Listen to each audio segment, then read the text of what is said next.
মাত্র 15 মিনিটে ঝটপট বানিয়ে দেখাবো বাড়িতে থাকা একটি মাত্র উপকরণ দিয়ে আলুর পটেটো বল। প্রথমে কয়েকটা আলু ভালো করে ধুয়ে কুচিয়ে নেব। এবার এর ভিতর দেব নুন, হলুদ, জিরার গুঁড়া, ধনের গুঁড়া, ঝালের গুঁড়া আর একটু কর্নফ্লাওয়ার দিয়ে ভালো করে মাখিয়ে নেব। এবার অল্প অল্প আলু হাতের ভিতর নিয়ে এভাবে বলের আকৃতি বানিয়ে একটা কড়াইতে তেল দিয়ে ভালো করে তেল গরম হলে এক এক করে লাল লাল করে ভেজে উঠিয়ে নেব। কত কম সময় আমার হয়ে গেল আলুর পটেটো বল। এমনভাবে বানিয়ে সস দিয়ে খেয়ে দেখবেন কত সুন্দর লাগে। মাত্র 15 মিনিটে ঝটপট বানিয়ে দেখাবো বাড়িতে থাকা একটি মাত্র উপকরণ দিয়ে আলুর পটেটো বল। প্রথমে কয়েকটা আলু ভালো করে ধুয়ে কুচিয়ে নেব।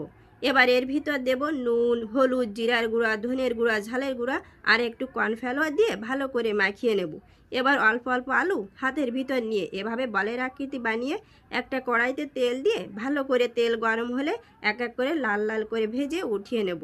কত কম সময় আমার হয়ে গেল আলুর পটেটো বল। এমনভাবে বানিয়ে সস দিয়ে খেয়ে দেখবেন কত সুন্দর লাগে।